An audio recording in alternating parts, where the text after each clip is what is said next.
Hey guys, it's Lion here with HobbiesofaMan. Once again, today we're doing another comic book issue review. Today we're looking at Transformers number 24, the end of Dan Warren Johnson's run on Transformers. This run is going to continue forward, but it's no longer going to be written by Dan Warren Johnson. It's going to be written by Robert Kirkman of Invincible fame, Walking Dead fame. And I've read the issue already. I do think that it's quite good. I'm not sure if it's going to pan out and be as good as Dan Warren Johnson's run. But that's neither here or there since we're talking about this issue specifically, right? So, final DWJ issue, like I said, it's drawn by Jorge Corona with Mike Spicer as the colorist. I do wish that maybe Warren Johnson would have, drawn some of it. I think that would have been nice, but it's understandable if he didn't, because at this point, Jorge Corona is the artist, and he's been doing this very consistently and very well. And maybe changing to Warren Johnson might have made it a little bit less good than just keeping Corona, right? It opens up with Prime and Megatron clashing heads, fighting each other, doing all sorts of, awesome, techniques in order to fight. Optimus decides to run. He transforms. And as he transforms into his truck, he tries to crush Megatron. This is not really a wrestling move like we see usually depicted, but something akin to kind of like a lariat. Just instead of using his arm, he's using his truck body, which is really awesome. I think it's cool. It's a nice way to incorporate the fact that the Transformers have two different visual forms, right?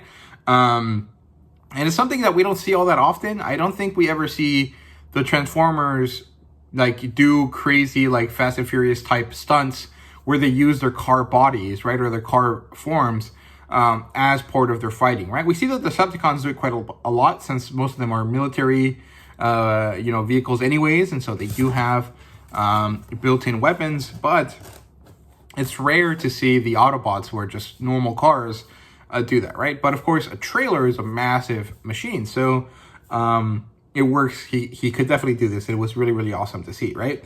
As this attempt to crush him as a truck doesn't really work, Optimus and Megatron share their views on things. Megatron is trying to, gain power and oppression in order to create some sort of peace, right? At least that's what we learn in general from Megatron. It's not really what they focus on here. Mostly Megatron is trying to defeat Optimus at a ideological level, beyond just the physical sense, right?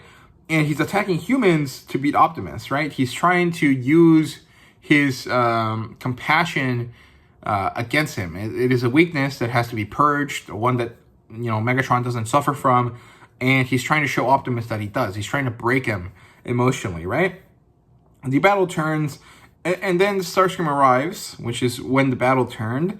Him showing up changes the dynamic. Optimus is now on the losing side. Megatron manages to force Optimus onto a spire. He spikes him through it, kind of like Dracula, like Vlad Tepes, piking people, right? But also almost more like a religious, iconography, more like a crucifixion almost, or something more like Prometheus being chained so his liver gets eaten out, right? It has that kind of mythological scene feeling to it, right? Which I quite like.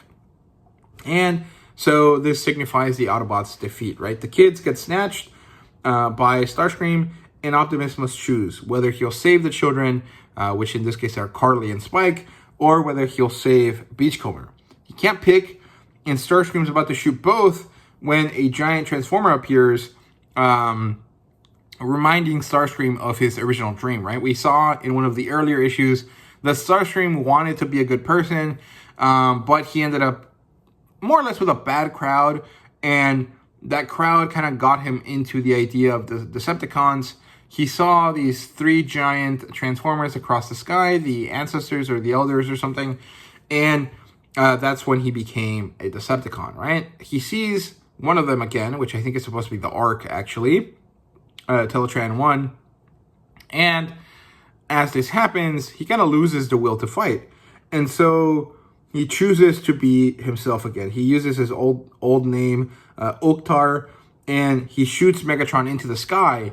instead of at Optimus or Carly and Spike or Beachcomber, right? When he does this, Megatron shoots Starscream for being a traitor, for not helping Megatron win in this moment. And Megatron is about to shoot the children when Shredhead arrives. He comes in through the portal from Cybertron. He manages to make it to the fight, and he shows up in the nick of time to save Carly and bring kind of moral reinforcement to the Autobots, right? A new character who's strong, who's new, who they don't know, but they understand that he's on their side, turns the tide of battle again. Optimus finally decides to start beating the shit out of Megatron. He does so in an awesome fashion. The Decepticons retreat for the sake of their leader, and Optimus and Spike's dad, within the matrix of leadership, wake up. They become one in a sense, and Optimus is healed by the Matrix, which is returned to its former glory, and it is diminished though because it has dealt with so much negative, energy. Its slight is small, but it is mighty, and this is where the story ends for now, with our characters having won the day, of course, through a lot of casualties, and now moving on to repairing the damages to the cities and trying to help humans kind of cope with their new reality, right? There's a lot of ontological shock with meeting aliens, realizing that they're giant, realizing that they're warmongering, and then dealing with the fact that there's two sides and you don't really have a good way to tell them apart, and a bunch of them just saved your life, right? Like, that is a lot of things going on, right? And it was a 5 out of 5 for me. It was an awesome issue. It was a great end to the story. I do hope that this set of books gets collected into, a proper, actual nice collection, an omnibus or something else. I know we have the deluxe editions, but I don't like them.